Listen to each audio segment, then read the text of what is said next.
पौलुस ने कहा कलीसिया को कि जो तुमने ठाना है अपने मन में कि अपनी कंगाली में भी अपने जरूरत में भी तुमने बोने के लिए जब ठाना है, कहता तुम्हारे कारण दूसरी कलीसियाओं को भी जोश आ गया, कहता बोने का, और तुम्हारे कारण सब जगह परमेश्वर का काम जो है वो बढ़ रहा है।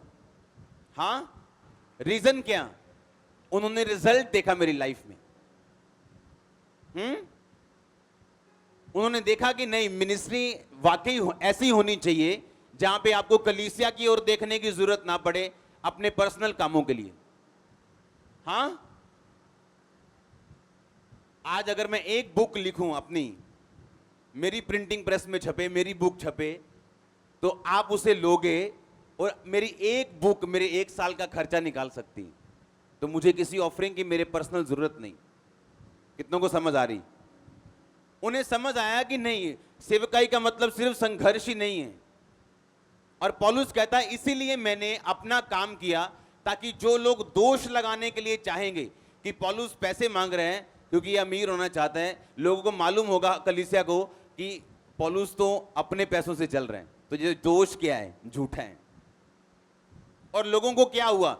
लोगों को भी पता चला कि जो हम बोल रहे हैं, ना केवल इस कलीसिया की, ना केवल उस कलीसियाओं की, उन कलीसियाओं की जो इस कलीसिया के साथ जुड़ी हुई, जो पौलुस के साथ जुड़ी हुई, और वो भी सेवकाइयां जो पौलुस के नीचे, और वो भी मिनिस्ट्रीज भी, उनको भी हियाव मिलेगा कि नहीं, हम दिलेरी से प्रभु का काम करेंगे, परमेश्वर अपने आप इंतजाम करेगा। हाँ, नहीं तो पहले क्या होता था, क्या टेस्टिमनी आती थी? हाँ, अभी चर्च बनी नहीं, 10 साल हो गए सेवा करते, अभी कुछ नहीं है, 10 साल हो गए। लोगों को ऐसे लगता था सेवा का मतलब ये दुखी रहना। कितनों को समझ आ रही? और आज जब लोग समझ जाते हैं कि सेवा अलग है, मेरी पर्सनल लाइफ अलग है, मैं अपनी पर्सनल लाइफ में, मेरे पास अलग प्रभु मुझे सोर्स देगा इनकम के, और सेवा का पैसा मैं सेवा में दूंगा, ट्रांसपेरेंट मिनिस्ट्री करूंगा। लोग जब बोएंगे, आपके बोने से पता नहीं कितनी कलीसियाएं उत्साहित हुई हैं बोने के लिए, जो हमारे साथ जुड़ी भी नहीं है, अपनी सेवा करते हैं वो, लेकिन उन्हें मालूम है कि खामरा चर्च ने बोया, खामरा चर्च ने परमेश्वर के काम किए, आज वो कहां पहुंचे हैं। अब वो टाइम आने वाला है चर्च, और जब जब लोग उत्साहित होंगे उसका असर आपको होगा। जब जब परमेश्वर के राज्य में कोई पॉजिटिव चेंज आया आपकी वजह से, वो असर आपके परिवार पे हमेशा ठहरा रहेगा। हालेलुया, हमेशा के लिए, हमेशा के लिए। आमीन। मैंने ऐसे लोग देखे हैं जो अपने देश में अंधे हो गए और उन्हें एयरपोर्ट पे छोड़ने के लिए आए थे लोग। ऐसे एयरपोर्ट पे छोड़ने आए थे लोग जब वो अंधा हो गया था। और चर्च में जब वो आया और उस प्रेयर हुई, थोड़ा काम उसकी लाइफ में हुआ, उसने कहा मैं साउंड लेके दूंगा चर्च को।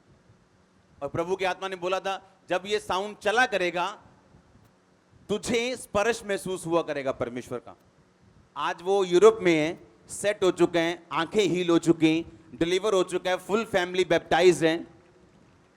बोना व्यर्थ नहीं है। आमीन। जैसे आप बोते हैं चर्च में, मैं भी बोता हूं अपने स्पिरिचुअल फादर की लाइफ में और चर्च में भी। आमीन। क्योंकि मैं ये जानता हूं कि हमारा जो पैसे है उसका असर कहां पे हो रहा है। हालेलुया।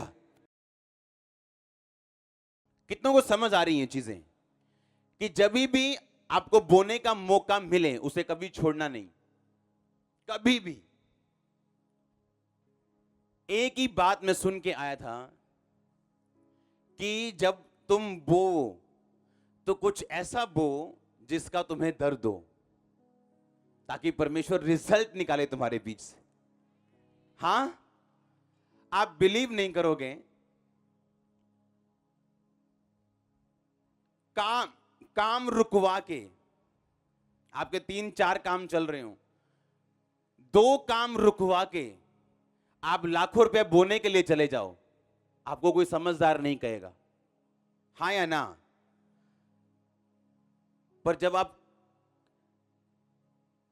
शर्ट खरीदने की तरह ओपनिंग करोगे डे बाय डे, हाँ, लोग सोचते हैं क्या हो रहा है, ये सच है कि झूठ है? अगर ये सच है तो ये हमारी समझ के बाहर है। हाँ, पर उन्हें ये नहीं मालूम कि एक बोल्ड स्टेप लेने से आपको बोल्ड नतीजे मिलते हैं। मैंने अपने लोगों को बोला, रोक दो पीछे वाला काम, उधर वाला काम रोक दो। क्या करना है? कुछ करना है। लाखों रुपया लिया, बो दिया, काम रोक दो, नो प्रॉब्लम। मेरे को मालूम है रिजल्ट कैसे लिया जाता है। आप अपने कंफर्ट जोन में रह के कभी भी प्रभु से रिजल्ट नहीं ले सकते। बताओ एक भी बॉडी बिल्डर जो ये बोले मैं आराम से सुबह गया हूं 15-20 मिनट, बस मैंने डंबल मारे, मेरी सेहत बन गई, एक बताओ ऐसा? वो बताएगा मैं 3 बजे उठा, 4 बजे उठा, 2-2 घंटे डंबल मारे, ये नहीं खाया, वो नहीं खाया। आप जब अपनी बॉडी को, अपनी लाइफ को कंफर्ट से बाहर निकालते हैं परमेश्वर के लिए, तभी आप रिजल्ट लेके आते हैं। आप कंफर्ट में रह के कभी रिजल्ट नहीं लेके आ सकते।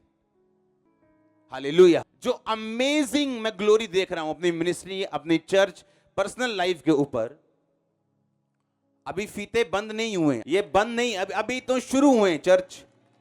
हाँ, अमेजिंग रिजल्ट देख रहा हूं मैं, अमेजिंग। जो हो रहा है वो अभी तो आपने जो देखा है वो सिर्फ 20% है, और बाकी काम पेंडिंग चल रहे हैं, आपको दिखेंगे डे बाय डे। आमीन। आप इमेजिन करो जब परमेश्वर आपको गाइड करता है और आपकी अगुवाई करता है, तो लोगों के हिसाब से आप सेंस में नहीं होते। ये कौन सी सेंस है कि एक काम रोक के होने चले जाओ, और वो भी कोई 2-4-5 लाख नहीं, आप बोल रहे हो, दैट्स इट। आप कंफर्ट से जब बाहर जीते हो प्रभु के लिए, तो वो आपको रिजल्ट देता है ऐसा जो किसी के पास नहीं होगा। अगर आप वैसा रिजल्ट जाते हो जो किसी के पास नहीं, आपको वैसा बोना पड़ेगा जो किसी ने नहीं बोया। आमीन। आज लोग कंफर्ट में रहना चाहते हैं। पैसे के मामले में मैं प्रभु के साथ कैसा रहा हूं, ये प्रभु को पता है और मेरे लोगों को पता है। अगर गलती से मेरे टाइथ वाले बैग से 2000 रुपया निकल गया, हाँ, अगर किसी को जरूरत पड़ गई, मेरे टाइथ वाले बैग से अगर 20,000 रुपया निकाल लिया, वहां अगर टाइथ पड़ा है मान लो 10 लाख रुपया, हमने 2 लाख रुपया निकाल लिया कि 1 मिनट इसको दे देते हैं, भी शाम को भर देंगे वापिस। हाँ, मैंने कभी 2 लाख वापिस नहीं डाला। 2,40,000 या 2,20,000 फाइन साथ, कि प्रभु 2 घंटे तेरे पैसे यूज किए थे, उतने नहीं डालूंगा जितने निकालूंगा। हाँ, अगर मैंने अपना पर्स या वाइफ ने अपना पर्स उठाया ऑफरिंग के लिए, जो बिगेस्ट अमाउंट है हमारे पर्स में, हम वो डालते हैं हदिये में आज तक। बिगेस्ट, अगर कभी नहीं मेरी लाइफ में हुआ कि मैं फॉरेन में गया हूं अपने स्पिरिचुअल फादर के पास, मेरी जेब में $2,000 हैं और मैं $50 का नोट ढूंढ रहा हूं। बिगेस्ट नोट क्या है, बिगेस्ट अमाउंट क्या है, ऐसा मेरा हार्ट रहा है शुरू से। हालेलुया।